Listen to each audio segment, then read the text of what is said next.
persons in the town of Oakland, Burnett County, Wisconsin, that Joseph Kirsch has made application relative to a proposal to vary the terms of the Burnett County Land Use and Shoreland Protection Code of Ordinances as follows: to construct a pole shed at a reduced rear setback located at 28759 East Yellow River Road in the RR3 zoning district, Lot 6, Carduns River Pines, 2nd Edition subdivision, Section 184016. Okay, thank you. The notice was posted in accordance with the statutes 19.84 open meeting law. It's published in the paper. Yep. Here's the affidavit. Okay. And then number 3 on the agenda is election of chair, vice chair, and secretary. Been a long time since this has probably been done. So basically, I'll make a motion to make Dennis Quinn chair. I second it. We've got a motion, we've got a second, no further discussion. All signify by saying aye. Aye. Carried. And how about for secretary? I would make a motion, Kathy Schmidt for secretary. I second it. A motion and a second. All in favor, signify by saying aye. Aye. That's it, right? vice chair. Oh, vice chair. Get a title on it. Yeah, that's pretty much. Make a motion, Jeremy Gronsky, vice chair. I second it. We have a motion, we have a second. I second it. Second, I'm sorry, got a motion and a second, all signify by saying aye. Aye. Carried. Okay.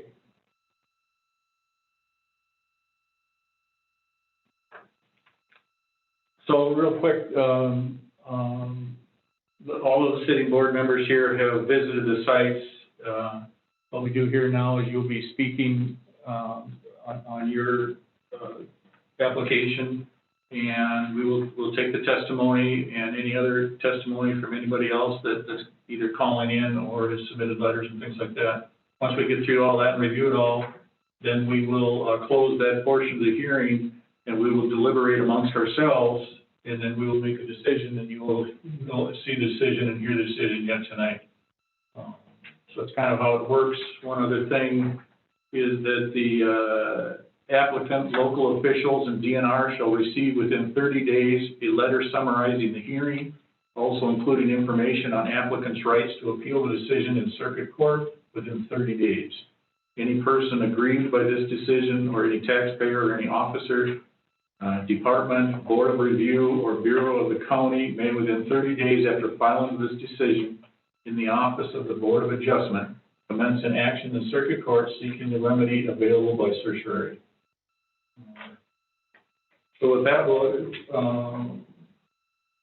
we'll take the in order.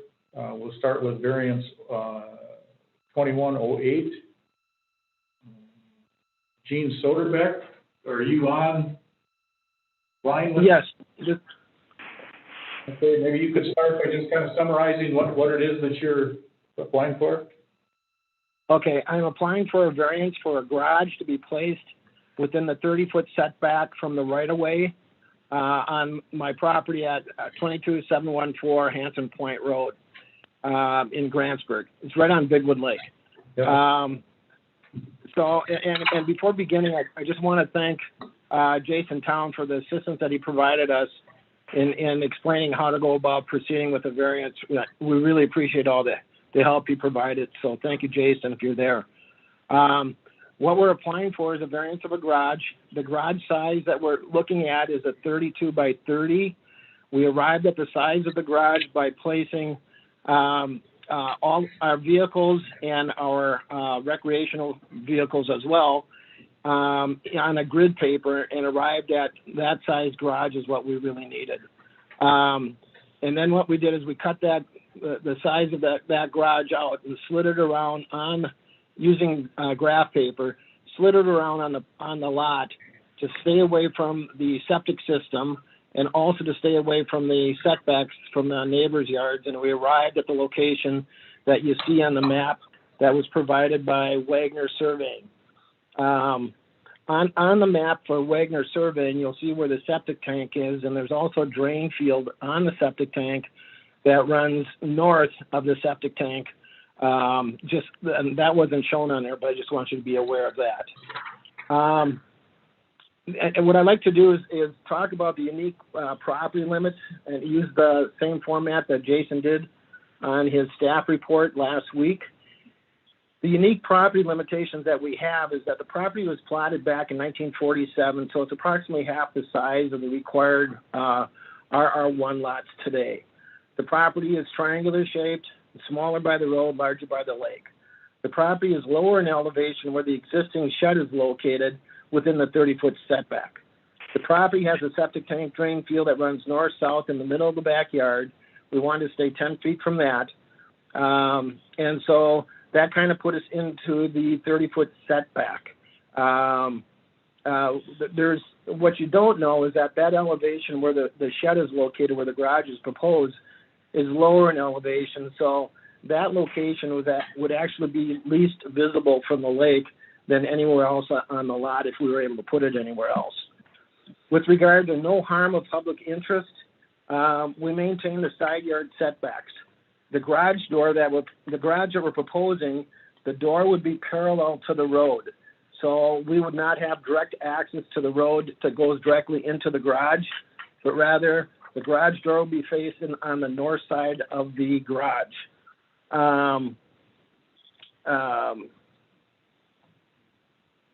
We believe that this alignment, by keeping it this way, by keeping the garage access out of the right-of-way, we will not be impinging at all on the drainage that comes down the hill. The proposed garage would be 29 feet from the edge of the asphalt. Currently, there's a 50-foot right-of-way, and the current asphalt road is 14 foot wide. The road dead ends right at the end of our driveway, and it only serves one more residence just to the north of our property, and that residence is owned by Dale Hansen. The location minimizes any vista impacts by any of our adjacent property owners. What I mean by vista, when they look out of their cabin, they're not going to see any obstruction on the backyards of all the adjoining lots, so it won't impact that vista. It also won't impact the vista of people on the lake because the lot back there is lower in elevation as opposed to anywhere else that's located on that lot. The location, if we do put it there, we'll also remove that shed that's currently there. In terms of unnecessary hardships, the current zoning allows for residential garages. This dwelling that we have there, we have two very small closets in the entire dwelling. The only space that we have is for the shed that's out there right now, and that's too small to handle we can't place our vehicles in there, and that's totally packed. We need space to put our vehicles in. We'd like to be able to put our boat and our other equipment in there that's ancillary to water use, water type property. We have lawnmowers, leaf blowers, etc. We would love to be able to use that residence as a year-round. Right now, with anything that we bring in, we take out with us because we have no space there for storage. Bottom line, we'd love to be able to move up there. The problem is we don't have any storage, and the garage would provide that storage. As I mentioned before, the 30 by 32 foot garage was actually selected based on the size of the number of things that we need to store in that garage. We want the garage with an asphalt floor so that it's rodent proof, or a concrete floor, so it's rodent proof. We have stored our recreational vehicles outside. The rodents chew up the wiring. It's a constant headache. But basically, we think that the location that's being proposed would be the best location on the lot, best location for the neighborhood, and wouldn't infringe on anybody's vista from the lake or from our adjacent property owners. And it will be cutting through a 30-foot setback that's associated with a 50-foot right-of-way and that right of way is basically kind of, I don't think that road is ever going to get bigger than 14 foot. It serves my driveway and Dale Hanson's driveway, and that's it. The thing that's somewhat interesting is that if we had the garage facing the road, we'd probably put in a 32-foot wide driveway through the right-of-way and into the 30-foot setback area. So to some extent, it's almost like if the garage was further towards the cabin, we'd be going through that 30-foot setback of the right-of-way anyway. So I'm hoping that the county staff can see the value of the location and why it was selected where it was. But the hardship that we have is that we don't have any storage. We'd love to be able to move up there. We have no place to store our vehicles. We request the county Board of Adjustment to consider this favorably. With regard to the two recommendations that the county staff had, one pertaining to the stormwater and one pertaining to the septic, I have no problem on having the system inspected. I'm a resident. I'm a licensed engineer in the state of Minnesota. I have been doing wastewater for 41 years, ranging from septic systems to the Pig's Eye wastewater treatment plant. I do diagnostic works on lakes. I know how to design septic systems. I don't have a problem with the septic system, having that inspected. Anytime we have residents come up or people come up to visit us, we always have Grantsburg Sanitation bring out two satellites for us so that we can use those. So, I have no problem. The septic tank and drain fuel, I know it's going to pass. I'll be happy to call up Grantsburg Sanitation and have them come out and do the inspection.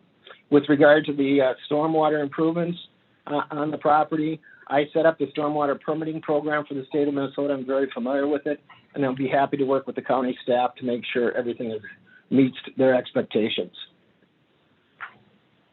I apologize for rambling so fast. I only got 3 minutes. I'll be happy to answer any questions that you have.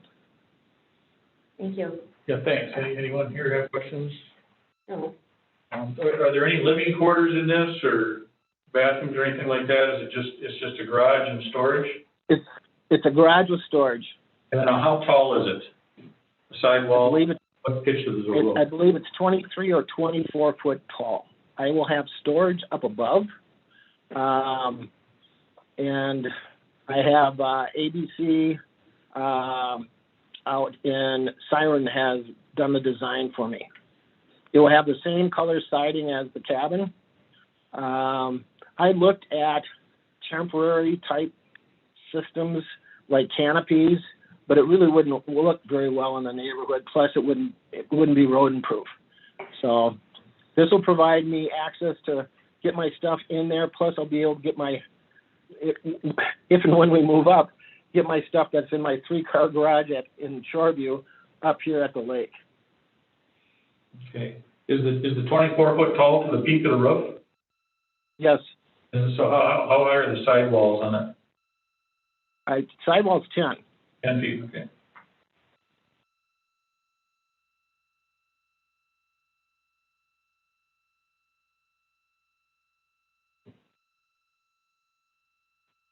Okay, I haven't. The garage door will be a 9-foot garage door, so I can get my pontoon in there. sure, yeah. So I'm talking on the stormwater on this, Jason. Where do you see Okay. off on this? Yeah, so the impervious surface requirements, that's just the percentage. If you're over 15%, then you have to start doing mitigation. He's obviously well qualified and is gonna be able to design if he has to do if he has to do gutters to a rain garden or something like that, that wouldn't be a problem. That's exactly what I was going to plan on doing, is gutters to an infiltration gallery. Contingent to the permit then, or? Yeah, so that's, the standards are set in the ordinance, so once we calculated his impervious surface, that would tell us. He'd have to be compliant. Okay. And the gutters that I'll be putting on would not only be on the garage, but also on the cabin. Okay. So I can infiltrate that as well. Okay. I want to go beyond what I need to do. I've been president of the Lake Association for over 12 years. For 18 years, I've been doing all the lake sampling on the lake.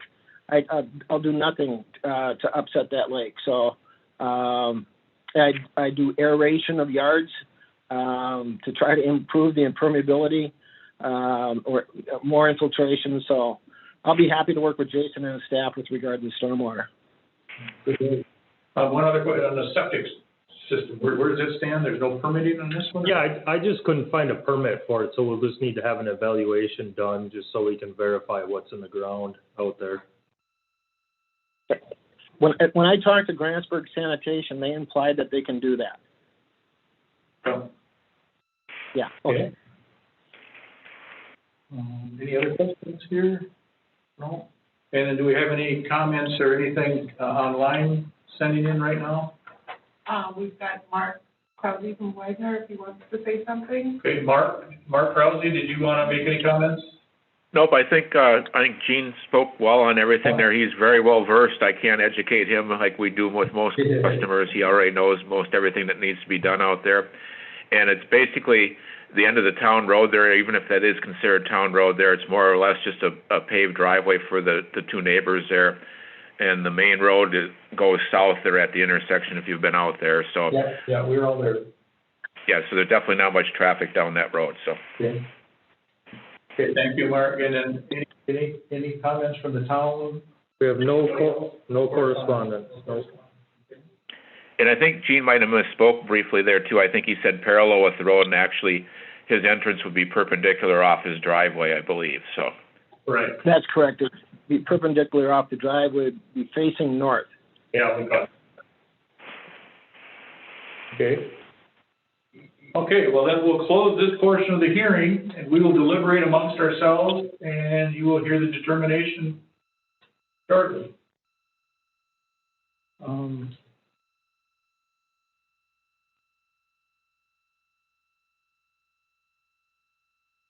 Well, I think with the driveway coming off the side there, so we're not backing out onto the road. That's the big one. It's in line with the other garages down the road there on the same driveway. It's closer. I think as far as the unique property limitations, size and shape of the lot are clear. No harm to public interest. It's back away from the lake. You don't see it. It's not blocking or doing anything with the road. And then unnecessary hardship, we've determined that garages are required, and he listed his reasons why he needs it. I think we meet the 3 criteria. I'm actually, after touring the sites and looking at it, yeah, I didn't have a problem with where the stakes were. My biggest concern was the height. I know when we talked at county board previously over years that, you know, there's sometimes no limit to how high you can go on certain things, but whether it would be conditional to this thing, he did state that 24 feet. I assume he's doing a room and attic above the storage or something typical like that. The other question I had was the stormwater, because that's, besides building codes, we don't care, that's their part. And as long as those applications are being met and metrics, looking at the thing, is it the 10-foot setback, so he's at 4.9 at the shortest, so is it 5 feet? 30 foot. This is supposed to be the setback to a road, right? From the, okay. Yep, so he's about 25 feet less than what is required. Yeah, and that, looking at the map with them being on the site, it didn't look that bad. It doesn't look that bad, yeah. Especially with the design and so forth. Yeah, it's not, you got a 50-foot road right away, but it's only a 14-foot wide road, and it's hugging the other side, so, you know. No, I'm comfortable with approval myself. Kathy, any comments? No, I think it sounds like it's a solid. Would entertain a motion then to approve this one. I'll make a motion to approve variance 2108 Soderbeck to construct garage at setback 4.9 feet from right of way of Hanson's Point Road at 22714 Hanson Point Road. Then we just add a couple conditions on it that the sidewall height is 10 foot high and the peak at 24 feet maximum. Correct. And then, anything to do with rain gutters and rain garden that the county requires, that we meet those requirements, and that the septic evaluation be done. So we make that contingent. And then doors on the north? And the doors out the north of the garage, the entry doors, overhead doors. Service doors don't matter, but the overhead doors, yeah. So, are you okay with? I am very comfortable with that, yes. And do we have a second? I second the motion. Get a second? All in favor, signify by saying aye. Aye. Carried. So you have your variance, you just want to, contact the zoning office on regular business hours, and they'll take care of you. Thank you so much. Thank you very, very much. Yeah, thank you. Okay, just give us a minute to shuffle paperwork here, and we'll get started on the second one.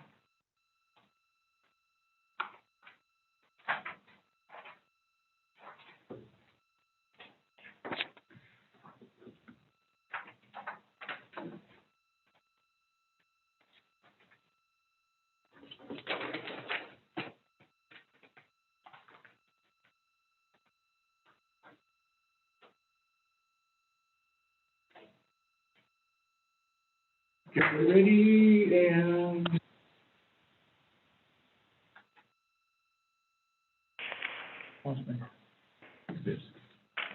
so variance number 21-09, Kirst?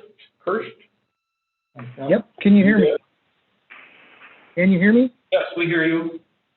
Okay, hey, this is Joe, yeah, and I'm the applicant for that, variance 21-09. Okay.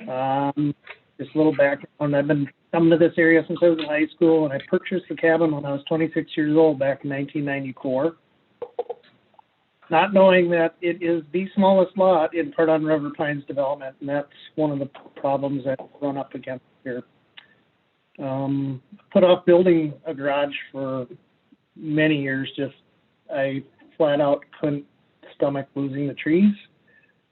But I'm now within about 5 years of retirement, and this is really the beginning of my transition to transition up here, if not full-time, at least part-time. So I'm in need of some garage space to house a multitude of trailers. For those of you who come out to the property, I've got several watercraft, snowmobiles, a couple of utility trailers, and there's one that's not even here. That's the Ice Castle Fish House.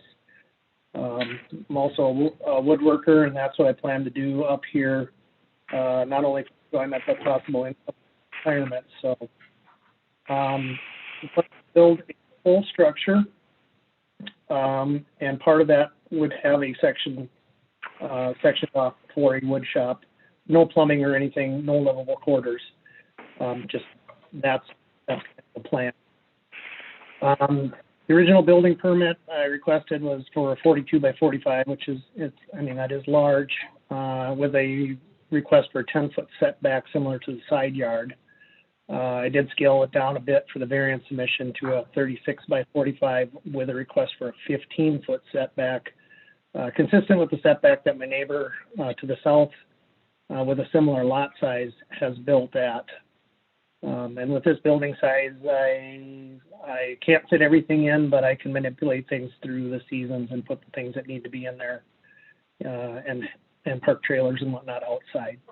So I felt that, that's how I arrived at the size of it, is that I could house the wood shop, fit in a long pontoon, and swap that out for the fish house, and so forth and so on. The lot is uniquely platted, and I'd actually like to defer to Mark from Wagner Surveying, just regarding the original platting of the land, because I don't think I can do it justice. But I will say the public road ends well before, at a cul-de-sac well before reaching my property, and then I have easement over my neighbor's property to get to mine, so there is no really public road anywhere near what I believe is the get it mixed up. It is actually, I think, the front lot line, because the rear is the riverside. Mark, could you just chime in briefly here? Sure. On the... This is some of the most desirable property on the river there when those lots were first created, and so those were the two small ones that were created on the whole plat there. And if you look at the shape of the lots behind there, the reason it was done that way is because at the time we had to get a boxer the average of 100 foot wide in there by the depth of the lot to get basically the 20,000 square feet at the time. The land behind there was included with the adjoining lots, so that didn't meet the state requirements, or so it met state requirements of 1.5 acres. And so that's how come there was the odd-shaped lot there. And so in essence, really that triangle behind there should have been part of this lot, but it wasn't, because nobody can really do anything there or will be doing anything there. The houses north and south are up by the lake, parallel or equal distance back from the lake, like Mr. Kirsch's existing lot or cabin is there. And so, and like he said, the cul-de-sac for the town road or the private road in the back is well back from here. So really setbacks from the neighbors or driveway, it could be almost treated like a sideline, because that's kind of what it is in essence. So I guess that's what I can add on that part of it. Okay, so thanks, Mark. And so as I applied for the building permit, two things came to light, and one of them was the variance that we're talking about now, and the other was the impervious surfaces. And I've had exchanges with both Heidi and Jason, and looking at when it came right down to it, I realized 11% of my lot is covered with my gravel driveway, and the only way that I'm going to get a building in here is if I get rid of the gravel. So looking at replacing the gravel with a product. It's called Easy Pave by Standard Park. I sent the specs to Jason, and at least I got an email confirmation, and it's not cheap. I'm looking at purchasing actually more than I need, and trying to prevent some of the runoff coming down the hill and splitting the cost of the excess material with my neighbors. If I were to replace all the gravel that I currently have on my lot with this product, I could actually end up with a net reduction in the impervious surface. I believe there will still be some gravel, but not near what there is today. As far as the impervious surface part, I have maintained a 35-foot buffer zone since I purchased the property in '94. I did stake out the corners of my corridor area. That's 20 feet. I don't know how much of this actually applies to the variance itself, but that does buy points toward the allowable impervious surface. And of course, Jason and Heidi and I had correspondence on that issue as well. The placement, as far as where the building is placed in the back, that land is really unusable if I can't push it that way. I do have a well that is in the way, and if I was to move the building closer to the cabin, I'd be encroaching on the well, and if I was to push it back, shrink it, then I'd be driving over the top of the well. So don't really want to do that. I heard you ask the other gentleman how large the building was. This will have 12-foot garage doors to allow the ice castle to get in, and the sidewalls will be 14 foot. I believe it's 13.4 from concrete to the bottom of the truss, with a 412 pitch roof. So the building should be roughly 20 feet at the peak. The garage doesn't impede anybody's view of the water. It's set back kind of in the woods. So I didn't expect to be able to talk very much. I thought I had 3 minutes, and that's about all I can say. Do you have any questions for me? Anybody have any questions? I was wondering if you're going to change the surface of the driveway, then does that mean that he would not have to do a rain garden or storm treatment device? Yeah, So if he's putting in like those pavers, he's basically using that to get below his impervious surface limits. Yep. But whatever that is would be approved through your office. Correct. And then he does it. Yep. We want to make that part of our. And that material won't be installed until after, you know, the concrete trucks and everything, come down in here. It is designed to handle, large trucks.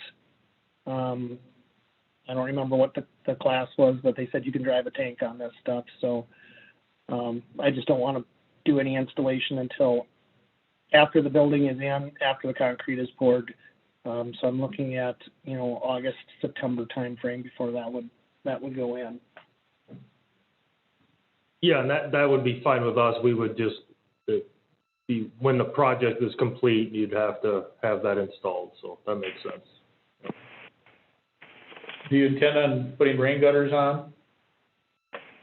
I did not plan on putting rain gutters on the pole structure. I do have rain gutters on the cabin, but I was planning on running this material that I'm buying for the driveway, running it along type of erosion from the runoff from the roofs. And then where would that runoff run to? Just straight in the ground? In the ground, yeah, it's like a pervious Yeah. paver thing, yep. Okay.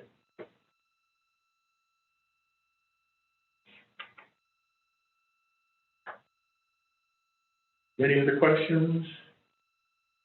Any correspondence from the town or any neighbors or? I'm on, can you hear me? Jack Swartz? Yes. Jack, okay, yeah, we hear you. Okay, so, I'm, his neighbor to the north, and this is, butts up to my property. You know, you see the odd shape there, and, everything that Joe has put together, he's discussed with me. I think he's building a good-looking building. It isn't blocking any of our view, other than, all the stuff that sits out in his yard won't be, have to be looked at anymore. So, we were hoping that, he could get this and, you know, store all the stuff in it. And, I think he's done his due diligence on everything for the impervious surface and, work with Jason in there.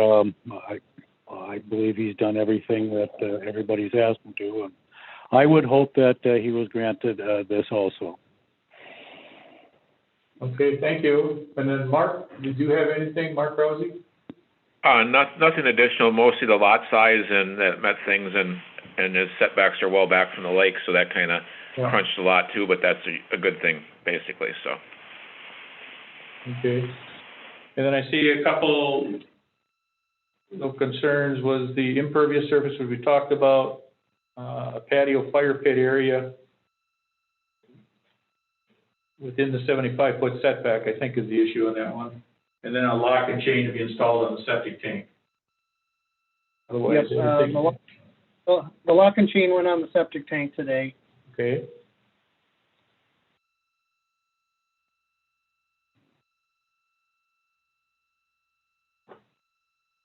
Good. Okay, well, no other questions? Nobody else is logged in? Okay, we'll close this portion of the hearing and we will deliberate amongst ourselves and you will hear what the decision is.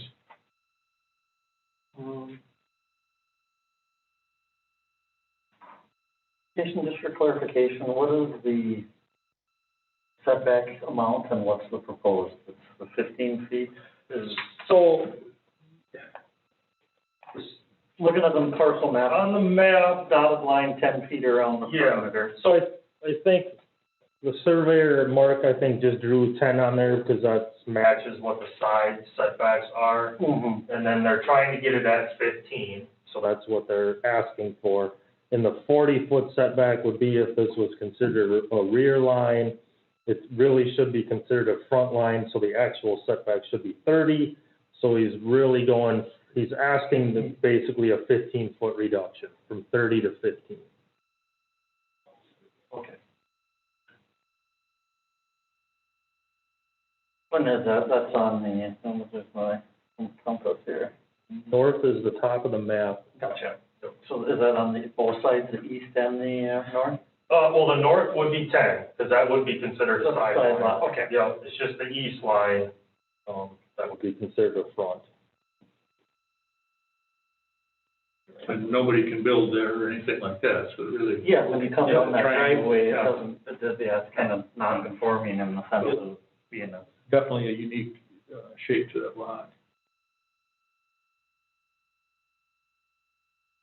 And it's on the same thing, he's, more than willing to do the stormwater management plan to meet all the requirements. He's already looked into replacing the gravel because that's considered impermeable, is that correct? Yep. So he's getting porous stone or some type of. Nope, that's good with me, just contingent on the stormwater management plan. And we've got unique property limitations here with the size and shape of this lot, definitely is an issue. No harm to public interest, you know, it's a dead end road here at the end, and we don't see this from the river, you know, the view and everything, so it's the best place for that. So I don't see this as a harm to public interest.